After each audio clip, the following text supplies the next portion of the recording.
Hi, my name is Colleen Haggerty, and I'm a freshman at New York University. I'm originally from Scotch Plains, New Jersey, which is a rather small suburban area.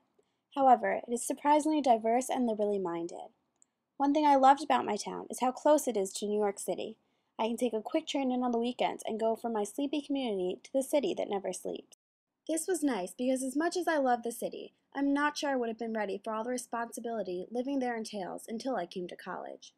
I was able to get involved in school and activities while forming lasting friendships in Scotch Plains and prepare myself for the exciting years in New York ahead. What first attracted me to NYU was the amazing amount of opportunities it offers. Since I am interested in going into TV broadcast journalism after earning my college degree, I wanted to go to a school that would put me in one of the news epicenters of the United States. NYU is great at helping students find internships that will lead them into their dream careers, as well as preparing students in the classroom with the skills they need to achieve their career goals. My ideal job would be a news anchor on a national TV station such as CNN.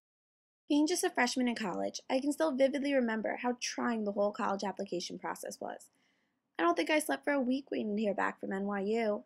I think it is important for high school students to understand that college is so much more than going to the so-called best school or the one that your parents went to.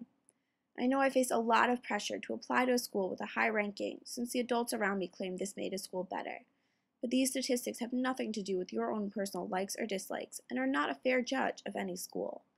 And as soon as you get to the college or university of your choice, it is your life, your wants and needs and dreams that matter, so do not make such a big decision based on the rankings or wishes of someone else. The same sort of mentality is important to maintain once you actually get to college.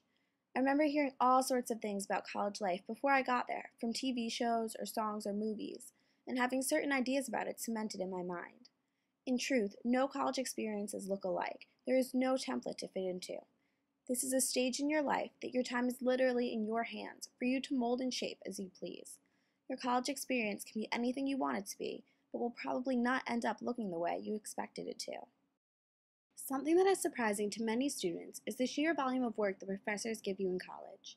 It is definitely intimidating at first, especially when you are trying to do work for a large lecture class. I've found it very helpful to talk to my professors outside of class so I can get a better grasp of what issues are the most important to them and how exactly they expect work to be completed for their classes.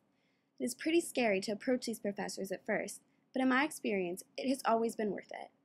Many professors have office hours specifically for meeting with students outside of class in an informal, one-on-one setting. A lot of times, meeting with these professors also proves to be beneficial in that they are able to share incredible stories and experiences with you that they do not have time to talk about in lectures. This is really helpful in getting a real-world perspective on academic areas that interest you. Personally, I am most interested in the fields of communications and politics, which are both very experience-based fields. Since coming to college, I have been able to immerse myself in these studies in ways I never even imagined. So far, I've gotten to tour CBS studios, attend the New York Women in Communications Conference featuring countless industry insiders, and go to a speaker series dialogue between political heavyweights Arianna Huffington, T.L. Hughley, and Mike Huckabee that CNN's Anderson Cooper moderated. All of this outside learning in conjunction with my vigorous courses has helped me get an internship with an exciting startup political networking site, Sonics.com. It's funny because in high school I was entirely uninterested in politics up until my senior year when I took an AP Government and Politics class. The course itself does not exactly cover the most stimulating material, most of it focusing in on the Constitution and general government establishments, but the teacher I had was truly incredible. I feel like he prepared me the most for college because he treated his students as adults, rather than looking down on them the way many teachers in high school seem to do.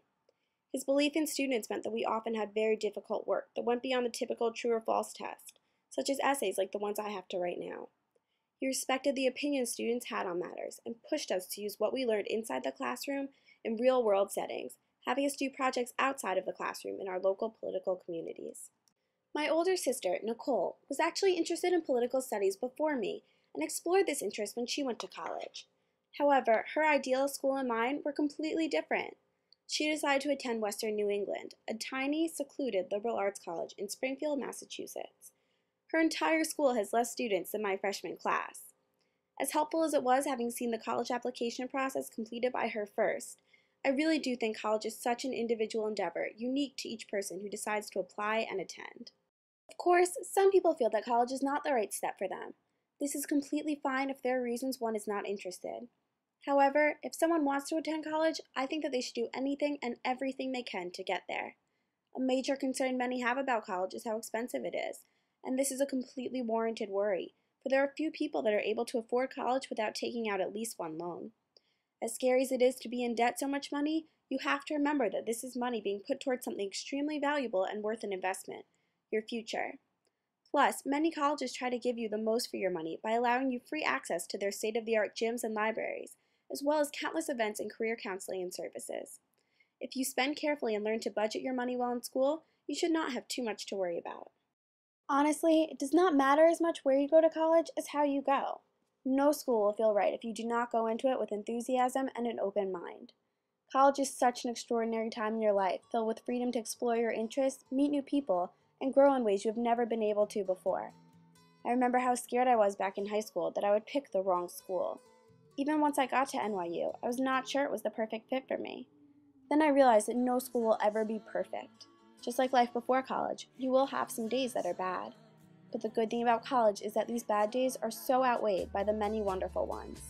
In the end, all colleges have the same overall goals to provide students with a safe environment they can learn and have fun in, and even begin to see as home. Wherever you choose to go to college, you are surely in for brighter days ahead.